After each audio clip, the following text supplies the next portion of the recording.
والصلاة والسلام لأهلهما أما بعد فقد قال الله تعالى في شان حبيبه تعظيما له وتوقيرا إن الله وملائكته يصلون على النبي يا أيها الذين آمنوا صلوا عليه وسلموا تسليما اللهم صل سيدنا مولانا محمد وعلى آله مولانا ओ जहन्नम में गया जो उनसे मुस्तगीनी हुआ है खलीलुल्लाह को हजरत रसूलुल्लाह की अल्लाहुम्मा सय्यदना मौलाना मुहम्मद वअला आलि मौलाना बलगल उला बिकमालिही कशफत दुजा बिजमालिही हसनत जमीओ खिसाब सल्लु अलैहि वालिही अल्हम्दुलिल्लाह वस्सलातु वस्सलामु अला हबीबि खलिलिल्लाह अम्मा बाद उपस्थित ঐতিহ্যবাহী জটাধার কৌসার জামে মসজিদ ময়দানে মহাপবিত্রতম ঈদে মিলাদুন নবী সাল্লাল্লাহু আলাইহি ওয়াসাল্লাম উদযাপন উপলক্ষে ওয়ালিকুল সম্রাট শাহ শেখ বগদাদ দোস্তাদ আব্দুল কাদের জিলানী আল গিলানী রাদিয়াল্লাহু তাআলা আনহু ও আলা হযরত বাগদাদের মুর্শিদ কিবলা রাদিয়াল্লাহু তাআলা এর শরণে 10তম বার্ষিক নুরানী চর্চার সম্মানিত প্রধান আকর্ষণ প্রত্যেকের আশিকে যারা হক্কানি রব্বানি যারা শাহপুর দরবার আশেক রয়েছেন, বিশেষ করে প্রত্যেকটি দরবার যে দরবারে হাদিসের কেন কিন্তু লোকটা সুন্নি, তাদের মনের খোরাক শাহপুর হযরত ফিরশা হুজুর কিবলা অন্যান্য দিকের ওলামা কেরাম রাহিমানি ওয়া রাহমাতুল্লাহ। আসসালামু আলাইকুম ওয়া রাহমাতুল্লাহ। সম্মানিত হাজিরিন, কোনো ভূমিকা নাই, কোনো নাম নাই, ডাইরেক্ট পাতাই না, কি বলেন আপনারা? কারণ সময় কম। আচ্ছা বললেন তো এই গ্রামের নাম কি? এখন যত সালে কে কে আছেন হাত তোলেন তো। আপনারা যে আছেন এই গ্রামের মুরব্বী নাই, কই তারা? আচ্ছা যারা যারা মুরব্বী আছেন, আমি মুরব্বীদেরকে বলবো আপনাদের সন্তানরা কোথায়? না আপনি একটা মুরিদ হলে হবে শাহপুরের, আর কি লাগবে না? হ্যাঁ, আমাদের জামে মাঠে বলছেন তুমি যদি এক পীরের মুরিদ হও, তোমার সন্তান যদি অন্য পীরের মুরিদ হয়, যদিও ভাগ্যক্রমে জান্নাতে যাও, দুইজনে দুই তালার মধ্যে থাকবা, দুইজনে দুই তালার মধ্যে থাকবা। তো দেশের মধ্যে থাকতে পারেন না সন্তানকে ছাড়া, ওখানে কিভাবে আবার চিরস্থায়ী ভাবে জান্নাতে থাকবেন সন্তানকে ছাড়া? পারবেন? তো দরকার আছে না? আমি যদি শাহপুরের মুরিদ হই, আমার ছেলেটাও তো শাহপুরের মুরিদ হোক, আমার নাতি প্রতিটা হোক, অন্তত না হোক কমসে কম মসলকে আলা হযরতের কাছে মুরিদ হোক। মসলকে আলা হযরত যে দরবারে আছে ওই দরবার কাছে মুরিদ হই, ঠিক কিনা বলুন? আপনারা কি রাগ করতেছেন? কথা কিন্তু হাত চলবে কথা। আমি মানুষ ছোট, কথা বলতে কাউকে ভয় পাই নাই। আর মরলে তুমি কি হয়েছে, মরলে কারণ এই জীবনটা তো এটা মুস্তফার কদমের মধ্যে দিয়ে দিয়েছি। এই জীবন মুস্তফার কদমের মধ্যে দিয়ে দিয়েছি। কি বলেন আপনারা, দেন নাই? প্রত্যেকটা সুন্নি আশিক রাসূল নিজের জীবনটাকে মুস্তফার কদমের শরীফের মধ্যে দিয়ে দিতে, বলুন ঠিক কিনা? সুতরাং আমরা মুরিদ হলে হবে না, নিজের সন্তানদেরকে, নিজের নাতি প্রতি পরিবারদেরকে মুরিদ বানাতে হবে। মুরিদ তো আগে অল্প ছিল, এখন দিন দিন বাড়ার কথা, কিন্তু দিন দিন কমতেছে। এখানে শুধু মসজিদ গৌসে মসজিদ ও হাজির দোয়া করে গেছেন একটা খানাকা দেবেন, এটাই হয়ে যাবে? আবাদ করার মতো লোক লাগবে না। এই দাদা বসে বাস লাগবে শেষ, এরপরে তো লাগবে না। এরপরে আল্লাহ পাক সবাইকে হক্কানি রব্বানি সচ্চা আশাকে শাহপুরি হওয়ার তৌফিক দান করুন, আমিন। আমি শাহপুরে মুরিদ না, তারপর গোলামি করি, কারণ আমার দরবার সায়েন্সের সিটি কোর্টের সাথে শাহপুরের দরবার একটা আত্মারিক মিল রয়েছে। কারণ আমার জামিয়ার মধ্যে, জামিয়া আমাদের সুন্নিয়ার মধ্যে প্রায় সময় আমরা শাহপুরের দরবার ইয়াদগারি শুনতাম। তো যেখানে আমার আকাবেররা, আমার উস্তাদরা শাহপুরের দরবার নাম নেয়, আমি বললাম গোলাম মুস্তফার নাম নিলে সমস্যা আছে নাকি? সম্মানিত হাজিরিন, আমি আজকে উদ্দেশ্য করেছিলাম একটা সূরা নিয়ে আলোচনা করব, সূরাতুল কাউসার। সূরাতুল, আমরা জানি না এই সূরা কাউসার আমি তাফসীর করতে পারি না, কারণ তাফসীর করার জন্য কমপক্ষে 22 প্রকার জ্ঞান লাগে। কয় প্রকারের? কয় প্রকার? 22 বুঝেননি? 22 প্রকার। আর এই 22 প্রকার জ্ঞানের মধ্যে সর্বশেষ দুইটা জ্ঞান হচ্ছে, একটা হচ্ছে ইলমে মাওহিদ অর্থাৎ আত্মাত্মিক ইলম, আর একটা ইলম হচ্ছে ইলমে ইশকে মুস্তাফা। তোমার ভিতরে আমার ভিতরে যদি রাসূলুল্লাহ প্রেম ভালোবাসা না থাকে, এই জবান দিয়ে কখনো কোরআনের তাফসীর আসবে? এটা আমার কথা না, আল্লামা মুফতি গোলাম রসুল সাইদি তাফসীরে তিবয়ানুল কোরআন, পৃষ্ঠা নাম হচ্ছে 10,000 প্রায় 11,000 পৃষ্ঠা তাফসীরের মধ্যে আমার ভিতরে আছে। ওটার ভূমিকার মধ্যে লেখছেন এর 22 প্রকারের ইলমের মধ্যে একটা ইলম হচ্ছে আমার রাসূলের প্রেম ভালোবাসা থাকতে হবে। না হয় যদি এই ইলম যদি না থাকে, আমি তাফসীর করব রাইনা, অর্থাৎ রাসূলকে বলবো কাউবয়। বলেন না নাউযুবিল্লাহ। আসলে কাউবয়, দেখুন আল্লাহ আমাদেরকে নিষেধ করতেছেন, তোমরা আমার রাসূলকে কাউবয় রাখাল বলিও না। আর মুফাসসির তাফসীর করতেছে আমার রাসূল নাকি কাউবয় ছিলেন, বলে নাউযুবিল্লাহ। দেখেন কোরআনে কারীমের সূরা বাকারার মধ্যে 104 নম্বর আয়াত, ওখানে আল্লাহ বলেন লা তাকুলু রাইনা, তোমরা আমার রাসূলকে রাখাল বলে ডাক দিও।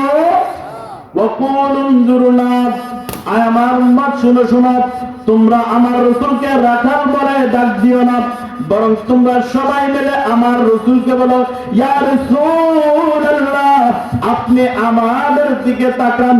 আমরা সবাই বলি উনজুর হালানা ইয়া রাসূলুল্লাহ, ইয়া রাসূলুল্লাহ, আপনি মদিনা শরীফে থাকলে কি হয়েছে, আপনি আমাদের দিকে আপনার নজর এবং করম একটু দেন না? চাইলে পারে না? মদিনা শরীফ থেকে চাইলে দিতে পারে না? এই জন্য কোন এক আশিক বলেন सुना है रहते हैं आशिक फकत मदीने में, गलत है रहते हैं आशिक हर आशिकू की सीने में। আর আমি শুনেছি আমার রাসূলুল্লাহ কি মদিনার মধ্যে থাকে, এটা সম্পূর্ণ ভুল, এটা সম্পূর্ণ ভুল। আর আকার रहते हैं हर आशिकू की सीने में, মুস্তাফা প্রত্যেকটি আশিকের সিনার মধ্যে থাকেন, বলি সুবহানাল্লাহ। আমি যে আয়াত নিয়েছিলাম ওয়াতে তাফসীরে ইমামে আবু আব্দুল্লাহ কুরতুবী, তাফসীরে কুরতুবীর মধ্যে লেখতেছেন, তাফসীরটা 20 খণ্ড। কত খণ্ড? আলহামদুলিল্লাহ আমাদের সংগ্রহের মধ্যে রয়েছে তাফসীরটা 20 খণ্ড। লক্ষ্য করুন, এই আয়াত যখন নাযিল হয়ে গেল, মক্কার ইহুদিরা আমার রাসূলকে রাইনা বলতেন, সাহাবায়ে কেরাম প্রথম অবস্থা রাইনা বলতেন। রাইনা শব্দের অর্থ হচ্ছে আমাদের দিকে তাকান। রাইনা অর্থ কি? আমাদের দিকে তাকান। কিন্তু ইহুদিদের ভাষায় রাইনা শব্দের অর্থ হচ্ছে কাউবয়। সোজা কথা, কি বয়? অর্থাৎ রাখাল। আমাদের বাংলাদেশে একজন আছে না, বলে যান ভাই, আপনার আগেরও বলেছিল, এই জন্য আল্লামা জলিল হুজুর বলেছিলেন, আল্লাহ ময়দানে মহাশর আমাকে 2টা জুতা দিও যাতে জানাজাকে দিতে পারি। বুঝতে পারছেন? আমার বন্ধুরা শুনুন, এই আয়াত যখন নাযিল, এরপর যখন সাহাবায়ে কেরাম বলল, ইয়া রাসূলুল্লাহ রাইনা, আমাদের দিকে তাকান। কিন্তু এইটা সাহাবায়ে কেরামের উদ্দেশ্য ছিল ভালো, ইয়া রাসূলুল্লাহ আপনি আমাদের দিকে একটু মায়ার নজর দিন। কিন্তু ইহুদিদের হিব্রু ভাষার মধ্যে রাইনা শব্দের অর্থ হচ্ছে রাখাল। এখন ইহুদিরা বলতেছে, ঠিক আছে, এতদিন তো আমরা মুহাম্মদকে অপ্রকাশ্যে গালি দিতাম, এখন মুসলমানরা যেহেতু প্রকাশ্যে বলতেছে রাইনা, তো আমরা তো এখন মনে মনে প্রকাশ্যে গালি দিতে পারবো। এখন মনে মনে প্রকাশ্যে গালি দিতে পারবো। দেখেন তাফসীর কি করতে বলতেছেন, আই ইলতাফাত ইলাইনা ওয়া কানা হাযা বিলিসানিল ইয়াহুদি সাববান। রাইনা এটা মুসলমানদের ভাষায় ছিল আমাদের দিকে তাকান, আর ইহুদিদের ভাষায় ছিল গালি, অর্থাৎ আমার রাসূলকে গালি করত। ইসমা লা সামিতা ইয়া রাসূলুল্লাহ, আপনি আমাদের দিকে তাকান। ওয়াকালু, মক্কার এবং মদিনার ইহুদিরা সবাই বলা বলে শুরু করে দিল, কুন্না নাসুবুহু সিররান, আমরা এতদিন গোপনে গোপনে মুহাম্মদকে গালি দিতাম, আমরা এতদিন গোপনে গোপনে রাসূলকে গালি দিতাম। শুনো, ফাল আন, আর এখন থেকে নাসুবুহু জাহরান, আমরা এখন থেকে মুহাম্মদকে প্রকাশ্যে গালি দিব। রাইনা বলে প্রকাশ্যে গালি দিব। ফাকানু ইউখাতিবুনা বিহান নাবিয়্যা সাল্লাল্লাহু আলাইহি ওয়াসাল্লাম, আমার রাসূলের সাহাবায়ে কেরাম যখন হাদিস শুনতেন, সাহাবায়ে কেরাম যখন নবীজির সাথে কথা বলতেন, সবাই বলতো ইয়া রাসূলুল্লাহ আমাদের দিকে তাকান।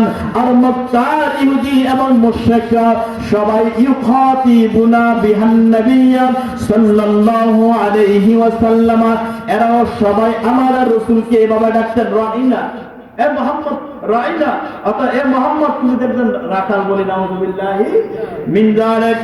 ওয়া ইয়াদহাকুনা ফীমা বাইনাহুম, এরা এত বড় সালাক, নিজেদের মনে করে সালাক মনে করত, অর্থাৎ এরা সরাসরি আমার রাসূলকে রাইনা বলে। যখন এরা আলাদা হয়ে যায় তখন পরনে হাসাহাসি করতে, দেখছো আমরা এখন প্রকাশ্যে রাসূলকে গালি দিতেছি, বলি নাউযুবিল্লাহি মিন যালিক, আমরা এখন প্রকাশ্যে গালি দিতেছি। ফাসামিআহা সাদ ইবনে মুআয, হযরত সাদ ইবনে মুআয রাদিয়াল্লাহু তাআলা আনহু, উনি শুনতে পারলেন মক্কার ইহুদিরা আমার রাসূলকে রাইনা বলতো, কিন্তু উনি তো ইহুদিদের ভাষা জানেন, ইহুদিদের ভাষা রাইনা মানে রাসূলকে গালি দেওয়া। সাদ ইবনে মুআয রাদিয়াল্লাহু তাআলা আনহু উনি বলে দিলেন, শোনো শোনো, লা আদরিবান্না উনুকাহু, আয় মক্কার ইহুদিরা শোনো, আয় মদিনার ইহুদিরা শোনো, আর যদি একবার আমার রাসূলকে রাইনা বলে ডাক দাও, আর একবার যদি আমার রাসূলকে কাউবয় বলে ডাক দাও, লা আদরিবান্না উনুকাহু, মাদ্রাসা ছাত্র জানা লামটা হচ্ছে লামে তাকিদ, শেষের নুনটা হচ্ছে নুনে তাকিদ, অর্থাৎ এত বড় দৃঢ়তা বুঝাইতে, লা আদরিবান্না উনুকাহু, অবশ্যই আমি সাত তোমাদের শরীর থেকে তোমাদের মাথাটাকে আলাদা করে দিব বলি, সুবহানাল্লাহ। তো আমার রাসূলের কেউ যদি রাখাল বলে, এটা গর্দান শরীর থেকে মাথা আলাদা করে, এটা নবীর সাহাবীদের সুন্নাত, নবী সাহাবাদের সুন্নাত। আমি বলছি না বাবা, তাফসীরে কুরতুবী করো, তাফসীরে কবির করো, এখানে রয়েছে আল্লামা ফখরুদ্দিন রাজি রাহমাতুল্লাহ, তাফসীর কিতাবের মধ্যে বেশি কঠিন হতে তাফসীরে কাশফ, তাফসীরে বায়জাবি, তাফসীরে কবির আলাল মাফাতিহিল গায়ব, এটা তিনটা নাম, তাফসীরে কবির, তাফসীরে মাফাতিহিল গায়ব অথবা তাফসীরে রাজি। না, এটা পড়ানো হয় শুধুমাত্র অনার্সে, কামেলে পড়ানো হয় না। কাশফ বায়জাবি কামেলে পড়ানো হয় সেকেন্ড ইয়ারে, এটা আমরা পড়েছিলাম ফোর্থ ইয়ার জামিয়াতে। এগুলো পড়ো, তাফসীরে ইবনে কাসির পড়ো। তুমি কি মুফাসসির কোরআন হয়েছো, তোমাদের মধ্যে একটা তাফসীরের নাম শুনি নাই আমরা, শুনছি এই পর্যন্ত? সব নিজেদের মন গড়া মুফাসসির করতেছে। দেখেন তাফসীরে বগবী করো, তাফসীর মাআলিমুত তানজিল করো, এগুলো পরপর হয়ে যাবে। যদি না হয় আমাকে ধর, আমার বাড়ির পাশেই। দেখেন লা আদরিবান্না উনুকাহু, আয় মক্কার ইহুদিরা শোনো শোনো, আর একবার যদি তোমরা আমার রাসূলকে রাইনা বলো, তাওবা বলে সম্বোধন করো, আমি সাদ ইবনে মুআয কথা দিলাম তোমাদের শরীর থেকে তোমাদের মাথাটা আলাদা করে ফেলবো। এটা হচ্ছে ইশকে রাসূল। এটাকে বলা হয় ইশকে রাসূল। এই ব্যাপারে অনেক কিতাব রয়েছেন, তাদের একটা কিতাব রয়েছেন আস-সারিমুল মাসলুল ইলা শাতামির রাসূল, কিতাবের নাম আল্লামা ইবনে তাইমিয়ার আস-সারিমুল মাসলুল ইলা শাতামির রাসূল, অর্থাৎ যারা রাসূলকে গালি দিবে তাদের গলার মধ্যে পরিষ্কার তরবারি, অর্থাৎ খোলা তরবারি, অর্থাৎ মানুষ শরীর থেকে গর্দন আলাদা, এক কথা শেষ। কিতাবের নাম আস-সারিমুল মাসলুল ইলা শাতামির রাসূল। লক্ষ্য করুন, সাদ ইবনে মুআয যখন এই কথা বললেন, এবার মক্কার ইহুদিরা, মদিনার ইহুদিরা সবাই বললেন আওলাস্তুম তাকুলুহা, আয় সাহাবায়ে কেরাম শোনো শোনো, তোমরা মুসলমানরা তো রাসূলকে রাঈনা বলো, আমরা যদি রাসূলকে রাঈনা বলি দোষ কোথায়? তোমরা বলো, আমরা বলো দোষ কোথায়? অর্থাৎ তাদের ভাষা অনুযায়ী তো গালি, আমাদের ভাষা অনুযায়ী ইয়া রাসূলুল্লাহ আমাদের দিকে তাকান। আল্লাহ বলে আচ্ছা ঠিক আছে, এই দরজা বন্ধ করতেছি। কি লা তাকুলু রাঈনা ওয়া কুলু উনজুরনা, আয় মক্কার ইহুদিরা শোনো, তোমরা বলতেছো রাঈনা তো মুসলমানরা বলে, আজকে থেকে আমি আল্লাহ কোরআনের মধ্যে আয়াত নাযিল করে দিলাম সূরা বাকারার মধ্যে, আয় মুসলমানরা আজকে থেকে রাসূলুল্লাহকে রাঈনা বলতে পারবে না, বরং বলি ইয়া রাসূলুল্লাহ উনজুরনা, আমাদের দিকে তাকান, বলি সুবহানাল্লাহ। সুতরাং যে শব্দ দিয়ে দুইটা অর্থ আসবে, এখানে তো কোরআনের তাফসীর করতে গেলে আমি বললাম যে 22 প্রকার এলেন, এর মধ্যে একটা হচ্ছে ইলমুল লুগাত, একটা শব্দের অনেকগুলো অর্থ হয়, যাকে বলা হয় সিমিলারি ওয়ার্ড, মুরাদাফাত।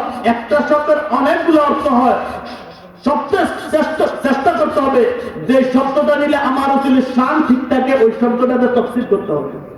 ওই ওনারা তাফসীর করেন ওয়াজাদাকা দাল্লান ফাহাদা, ইয়া মুহাম্মদ ইয়া রাসূলুল্লাহ, আমি আল্লাহ আপনাকে গুমরাহি পেয়েছি তারপর হেদায়েত পেয়েছি, বলি নাউযুবিল্লাহ। অথচ আল্লাহ কত সুন্দর তাফসীর করেন, ইয়া রাসূলুল্লাহ আমি রাসূল, আমি আল্লাহ আপনাকে আপন ভালোবাসার মধ্যে পেয়েছি, অতঃপর আপন ভালোবাসা থেকে আমার ভালোবাসার মধ্যে নিয়ে আসলাম। লক্ষ্য করুন, আল্লাহ বলতেছেন শোনো শোনো, ফানাযালাতিল আয়াতু, আল্লাহ এই আয়াতে কারিমা নাযিল করে দিলেন, আয় মক্কার ইহুদিরা শোনো শোনো, আজকে থেকে আমার রাসূলকে আর রাঈনা বলা যাবে না, আজকে থেকে বলতে হবে ইয়া রাসূলুল্লাহ, আপনি আমাদের দিকে মায়ার নজর তাকান। وَنُهُوا عَنْهَا لِأَلَّا تَقْتَدِي بِهَا الْيَهُودُ فِي اللَّفْظِ تَقْصُدُ الْمَعْنَى الْفَاسِدَ। ইমামে কুরতুবী বলেন, যেহেতু এই শব্দটা দিয়ে তাদের উদ্দেশ্য খারাপ, যেহেতু এই শব্দটা দিয়ে তাদের উদ্দেশ্য খারাপ, বিদায় রব্বে করিম এই আয়াত নাযিল করে দিয়ে সবাইকে নিষেধ করে দিলেন, সাবধান সাবধান, সতর্ক হয়ে যাও, আমার রাসূলকে কখনো অন্য শব্দ দিয়ে গালি দিও না, অন্য শব্দে ডাকিও না। ওয়া কুলু উনজুরনা, বরং একথা বলে ইয়া রাসূলুল্লাহ আপনি আমাদের দিকে তাকান। আয়াতের তাফসীর করতে গিয়ে ইমাম আবু আব্দুল্লাহ কুরতুবী তাফসীরে কুরতুবীর 20 নম্বর খণ্ডের মধ্যে বলেন, উমিরু আন ইউখাতিবুহু সাল্লাল্লাহু আলাইহি ওয়াসাল্লাম, আল্লাহ এই আয়াত দিয়ে আমাদেরকে জানিয়ে দিলেন, আয় মক্কার মুসলমান, আয় মক্কার মুসলমানরা শুনে রাখো, তোমরা আমার রাসূলকে দেখো বিআজলালি ওয়াল মানা আকবিল আলাইনা ওয়া উনজুর ইলাইনা, বরং তোমরা সবাই মিলে আমার রাসূলকে এমন সুন্দর সুন্দর শব্দ দিয়ে, ওয়ার্ড দিয়ে আমার রাসূলকে দেখো, যে শব্দটা আমার রাসূলের শানে যদি প্রয়োগ করা হয়, আমার রাসূলের যাররা পরিমাণ মান যদি ক্ষুণ্ণ না হয়, ওই শব্দ দিয়ে তোমরা আমার রাসূলকে আহ্বান করো, বলি সুবহানাল্লাহ। মুফাসসির এত সুন্দর তাফসীর করেন, তা আমি নিজেকে যদি মুফাসসির বলি আমাকে তাফসীর করতে হবে, আমি যদি নিজেকে মুফতি দাবি করি আমাকে ফিকার কিতাব বলতে হবে, আমি যদি নিজেকে শাইখুল হাদিস বলি তাহলে আমাকে হাদিস দিয়ে কথা বলতে হবে, ঠিক না? তো আমি নিজেকে মুফতি বলে দাবি করলাম, মুফাসসির বলে দাবি করলাম, বিশেষ বড় ডক্টরেট ডিগ্রি দাবি করলাম, কিন্তু আমার মুখে তো তাফসীর আসে না, আমার মুখ দিয়ে রাজনৈতিক আলোচনা, ঠিক না? আমার মুখ দিয়ে আছে রাজনৈতিক আলোচনা। আল্লাহ পাক সুবহানাহু ওয়া তাআলা এই ধরনের মুফাসসির থেকে আমাদেরকে হেফাজত করুন, সকলে আমিন। সম্মানিত হাজিরিন, আমি বলতেছিলাম আমি একটা সূরা তেলাওয়াত করে নেওয়ার উদ্দেশ্য করেছিলাম যে সূরাতুল কাউসার, সূরাতুল কাউসার। লক্ষ্য করুন, আমি সরাসরি বলে দিচ্ছি, আল্লাহর কোরআন আয়াতগুলো প্রত্যেকটি নাজিলের পিছনে কোনো না কোনো কারণ থাকে, কোনো না কোনো কারণে আল্লাহ আয়াত কারিমা নাযিল করেন, এমনি এমনি আয়াত নাযিল করেন না। এটাকে কোরআনের ভাষা বলা হয় শানে নুজুল। শানে, যারা তাফসীর নিয়ে লেখাপড়া করে তারা অবশ্যই জানবেন। এই আয়াত নাযিলের পিছনে অনেকগুলো কারণ রয়েছে। আমি দুই একটা কারণ বর্ণনা দিচ্ছি। দেখেন, আন্না রাসূলুল্লাহি বড় করে বলুন সাল্লাল্লাহু আলাইহি ওয়াসাল্লাম দাখালা মিন বাবিস সাফা ওয়া খারাজা মিন বাবিল মারওয়া। মক্কা শরীফের মধ্যে একটা দরজার নাম হচ্ছে সাফা, যারা হজে গেছেন তারা জানেন। আর একটা গেটের নাম হচ্ছে মারওয়া, গেট যারা গেছেন তারা জানেন। আমার রাসূল সাফা নামক ওই গেটে দিয়ে প্রবেশ করলেন, আবার মারওয়া নামক গেট দিয়ে বের হলেন। ফাআস্তাকবালাহু আস ইবনে ওয়াইল। আমার রাসূল বের হচ্ছেন, তো মক্কার সবচেয়ে বড় কাট্টা কাফের যার নাম হচ্ছে আস বিন ওয়াইল। আস বিন, অর্থাৎ রাসূল বের হচ্ছেন, উনি ঢুকতেছেন, দেখা হচ্ছে রাসূল পাকের সাথে, ঠিক না? এবার সবাই জিজ্ঞেস করলো মক্কার কাফেররা, ফারাদা আস ইবনে ওয়াইল ইলা কুরাইশিন। আস ইবনে ওয়াইল যখন তার বাহিনীর নিকট মক্কার কাফেরদের নিকট চলে আসলেন, এবার সবাই জিজ্ঞেস করলো, ফাকালাতিল কুরাইশ, মক্কার কুরাইশরা সবাই বলল, মানিস্তাকবালাকা ইয়া আমর, আয় আমার, শুনো শুনো, তুমি কার সাথে দেখা হয়েছে? তো তারাও জানে যে রাসূলের সাথে দেখা হয়েছে। এরপর ক্রিটিসাইজ করে, ঠাট্টা করে জিজ্ঞেস করতেছে, তুমি কার সাথে দেখা হয়েছে? আসার সময় তোমার সাথে কার দেখা হয়েছে? এবার আস বিন ওয়াইল বলতেছেন, আমি মুস্তাফা, অর্থাৎ আমি মুহাম্মদের সাথে দেখা হয়েছি। আর মুহাম্মদকে জানো, মুহাম্মদ হচ্ছে আফতার। আফতার বলা হয় যার কোনো ছেলে বাকি থাকে না দুনিয়ার মধ্যে, যার নির্বংশ, যার কোনো ছেলে বাকি নাই দুনিয়ার মধ্যে, যার কোনো বাকি নাই। তো বলতেছেন আমার রাসূলের কোনো ছেলে 4 জন অথবা 2 জন, সবাই ছোট্ট অবস্থা মারা গেছেন, কেউ বড় হন নাই। তো বলতেছে আমি তো নির্বংশ মুহাম্মদের সাথে দেখা হয়েছি। নাউযুবিল্লাহ বলবেন না? দেখেন, ইউরিদু বিহিন নবিয়্যা সাল্লাল্লাহু আলাইহি ওয়াসাল্লাম, তিনি এই কথা দ্বারা আমার রাসূলকে বুঝালেন, অর্থাৎ আমি তো নির্বংশ মুহাম্মদের সাথে দেখা হয়েছি। আল্লাহ এই কথা শোনার পরে আল্লাহ সূরা কাউসার নাযিল করে দিলেন, ইয়া রাসূলুল্লাহ, শুনুন, যারা আপনি রাসূলকে নির্বংশ বলবে, আমি আল্লাহ গ্যারান্টি দিচ্ছি, ইন্না শানিআকা হুয়াল আবতার। ইয়া রাসূলুল্লাহ, যারা আপনি রাসূলুল্লাহকে নির্বংশ বলবে, মূলত এরাই হচ্ছে নির্বংশ। তাফসীর আসতেছে। এখন এই কথা বলার পর, ইয়ানি আবুকাল আস ইবনে ওয়াইল ওয়া হুয়া আফতার মিনাল খায়র। ইয়া রাসূলুল্লাহ, এটা হচ্ছে আস বিন ওয়াইল, যিনি আপনাকে নির্বংশ বলতেছে, বড় কিয়ামত হয়ে যাবে, ওর কোন বংশ পৃথিবীর মধ্যে বাকি থাকবে। দেখেন মজার তাফসীর আসতেছে, এটা আমি করতেছি না। তাফসীরের দুররে মানসুরের মধ্যে ইমামে জালালউদ্দিন সুয়ুতী নকল করতেছেন, তাফসীরের দুররে মানসুর, যেটার মধ্যে প্রায় 30,000 হাদিস রয়েছে। আমার কাছে রয়েছে, ওই লেবানন থেকে ছাপন 30,000 হাদিস রয়েছেন, 10,000 টাকা তাফসীরটার নাম, সবখণ্ড আরবি। লক্ষ্য করুন, ইমামে জালালউদ্দিন সুয়ুতী নকল করেন, আল্লাহর সঙ্গে সঙ্গে আমার রাসূলকে আয়াত নাযিল করে দিলেন, ইয়া রাসূলুল্লাহ, মক্কার কাফেররা আপনাকে নির্বংশ বললেন, আপনাকে গালি দিলেন, ইয়া রাসূলুল্লাহ, আপনি মন খারাপ করবেন না, শুনুন, লা উযকারু ফি মাকানিন ইল্লা যুকিরতা মাই। ইয়া রাসূলুল্লাহ, পৃথিবীর যে কোনো জায়গায় হোক, পৃথিবীর যে কোনো জায়গায় হোক, যে কোনো মাকানে হোক, যে কোনো স্থানে হোক, যে কোনো সময় হোক, ইয়া রাসূলুল্লাহ, আপনি রাসূলুল্লাহর নাম নেওয়া হবে না, ইল্লা মাই, যতবার আমি আল্লাহর নাম নেওয়া হবে ততবার আমি আল্লাহর সাথে আপনি রাসূলুল্লাহর নাম নেওয়া হবে, বলি সুবহানাল্লাহ। তো যতবার আমরা রাসূলুল্লাহর নাম নেই, আল্লাহর নাম নেই, সঙ্গে সঙ্গে আল্লাহর নামের সাথে রাসূলুল্লাহর নাম আছে না? আছে না? এখন তো বলতে হয়, আমাদের দেশে কিছু মানুষের মসজিদের এক পাশে নাকি আল্লাহ, আর এক পাশে মুহাম্মদ, এগুলো লেখা না যায়। আবার বলতেছে লা ইলাহা ইল্লাল্লাহ, এক জায়গায় লেখা, একসাথে লেখা না যায়। ওনারা প্রত্যেকে পায়। এই সূরা কাউসার, কাউসারের প্রায় 18টা তাফসীর আছে। কয়টা তাফসীর? আমার সামনে আছে, প্রায় 18টা তাফসীর আছে, প্রায় 18টা তাফসীর আছে। এর মধ্যে একটা হচ্ছে ইন্না আতাইনাকা কাল কাউসার, কাউসার মানে ইয়া রাসূলুল্লাহ, আমি আপনাকে যে জিনিসটা দান করলাম এটা হচ্ছে লা ইলাহা ইল্লাল্লাহু মুহাম্মাদুর আপনি খুলেন না তাফসিরে সাবি আলাল জালালাইন খুলেন, আপনি তাফসিরে কুরতুবী খুলেন, আপনি তাফসিরে বাগাবী খুলেন, এগুলো যদি না পান আমাকে ধরে নিয়ে আসবেন। তাফসিরে তিবয়ানুল কুরআন খুলেন। তো আল্লাহ কি বলছে, ইয়া রাসূলুল্লাহ, যে আপনি মন খারাপ করবেন না, যেখানে আপনি রাসূলুল্লাহর নাম না হবে, যেখানে আপনার নাম না হবে, সেখানে আপনার নামের পাশাপাশি আমি রাসূলুল্লাহ আপনার রাসূলের নাম না হবে। শুধু তাই নয়, ফামান যাকারানি ওয়া লাম ইয়াযকুরুকা লাইসা লাহু ফিল জান্নাহ নাসীবুন। ইয়া রাসূলুল্লাহ, যারা নাকি আমি আল্লাহর নাম নেবেন কিন্তু আপনার নাম নেবে না, যারা জিকিরের মজলিসে, ওয়াজের মজলিসে আপনি রাসূল আমি আল্লাহর নাম নিবে কিন্তু আপনাকে স্মরণ করবে না, আপনার জিকির করবে না, আপনার নাম বলবে না। এখন তো অনেক মাহফিলে শুধু হামদ বলে, নাম বলে না, আছে না? ইয়া রাসূলুল্লাহ, যারা শুধু আমি আল্লাহর জিকির করবে কিন্তু আপনার জিকির করবে না, আপনার নাম নিবে না, ইমাম জালালুদ্দিন সুয়ুতী বলতেছেন, ইয়া রাসূলুল্লাহ, আমি আল্লাহ নাম বলতে ঘোষণা দিলাম, লাইসা লাহু ফিল জান্নাতি নাসীবুন।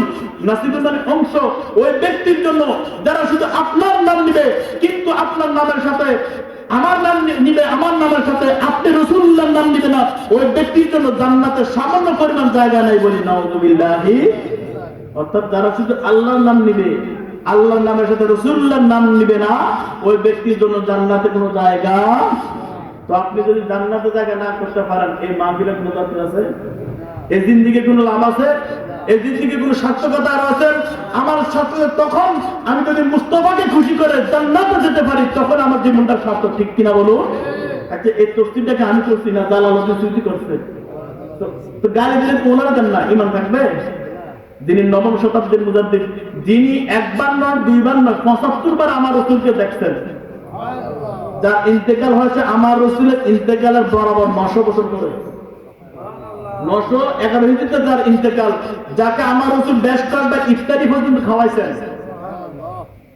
এগুলো আমি বলতেছি না, তারা বলতেছেন। কিতাবের নাম জফরুল মুহাসসিন বি আহওয়ালিল মুসান্নিফিন, লেখতে আল্লামা হানিফ গাঙ্গুহি দেওবন্দি।